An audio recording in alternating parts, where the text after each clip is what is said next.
आणि यानंतर एक धक्कादायक बातमी आहे भिवंडीमधून। भिवंडीमध्ये धोकादायक इमारती कोसळून 9 जणांचा मृत्यू झालाय। इमारतीची दुरुस्ती सुरू असताना दुर्घटना घडली आहे। मंत्री गिरीश महाजनांकडून घटनास्थळाची पाहणी सुद्धा करण्यात आली। मृतांच्या नातेवाईकांना 4 ते 5 लाखांची मदत सुद्धा जाहीर करण्यात आली आहे। भिवंडीतल्या नारपोली येथील कोहिनूर अपार्टमेंट इमारतीचा एक पिलर धोकादायक होता, त्यामुळे तिथे दुरुस्तीचं काम सुरू होतं।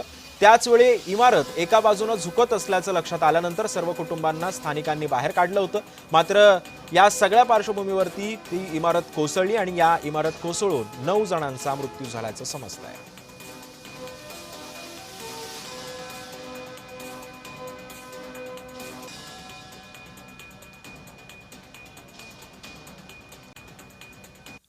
आणि या सगळ्या संदर्भामध्ये काँग्रेसचे नेते विजय वडेट्टीवार आणि भाजपचे मंत्री गिरीश महाजन यांनी काय प्रतिक्रिया दिली आहे पाहूयात।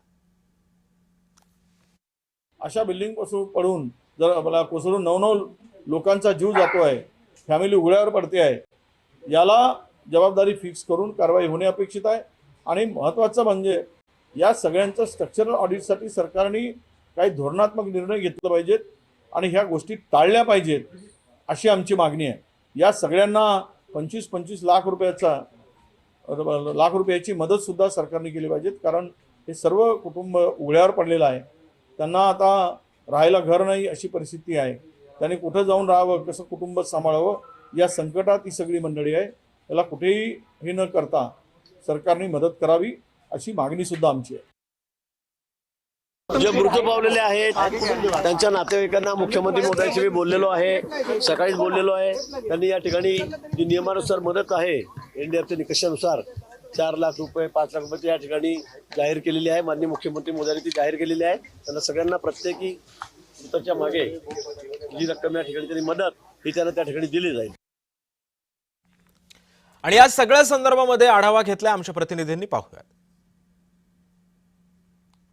गुरुवारी रात्री भिवंडी शहरामध्ये एक दुर्दैवी घटना घडली। इमारतीचा एक भाग कोसळून अनेक नागरिक जे आहेत त्या मलब्याखाली दबले गेले होते। एनडीआरएफची टीम असेल, टीडीआरएफची टीम असेल, त्यांना रेस्क्यू करण्यामध्ये रात्रभर लागली होती आणि 9 जणांचे मृतदेह जे आहेत ते काढण्यात आलेले आहेत। मी सध्या त्याच इमारतीच्या इथे आहे। हा इमारतीचा काही भाग जो आहे तो कोसळलेला आहे। खरं तर 2 इमारती आहेत लागून। ही जी इमारत कोसळली होती ही ए विंग होती आणि बाजूची जर इमारत आपण पाहिली तर ती पण त्याच अवस्थेत आहे, अति धोकादायक अवस्थेत आहेत। तर प्रशासनाने आता या इमारतीमधील नागरिकांना आदेश दिलेले आहेत, खाली करण्याचे आदेश दिलेले आहेत, कारण ही सुद्धा इमारत जी आहे ती कमकुवत झालेली आहे, जीर्ण झालेली आहे।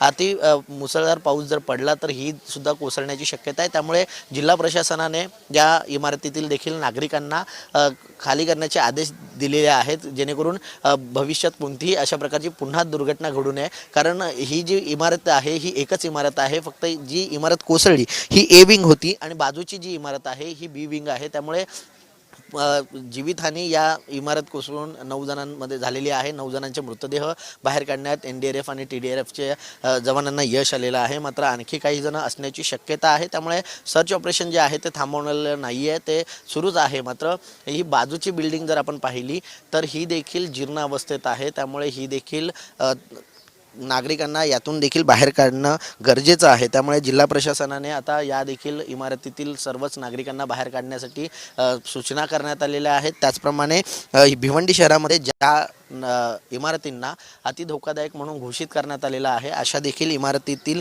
नागरिकांना तात्काळ बाहेर काढण्याचे सूचना देखील मंत्री आपत्ती व्यवस्थापनचे मंत्री गिरीश महाजन यांनी दिलेले आहेत। त्यामुळे पावसाळ्याचे दिवस आहेत, अनेक इमारतींना अति धोकादायक म्हणून घोषित करण्यात येतं आणि पावसाळ्यामध्ये पावसाच्या पाण्याने या इमारती जीर्ण अवस्थेत असलेल्या इमारती कोसळून अनेक दुर्घटना घडलेल्या आहेत। त्यामुळे जिल्हा प्रशासन असेल, राज्य शासन असेल यांनी योग्य ती खबरदारी घेऊन या सगळ्या इमारती खाली करण्याच्या सूचना ज्या आहेत त्या जिल्हा प्रशासनाला दिलेल्या आहेत। त्यामुळे येत्या काळामध्ये या सगळ्या इमारतीतील नागरिकांना बाहेर काढण्यात प्रशासनाला यश येते का हे पाहणं महत्त्वाचं असणार आहे।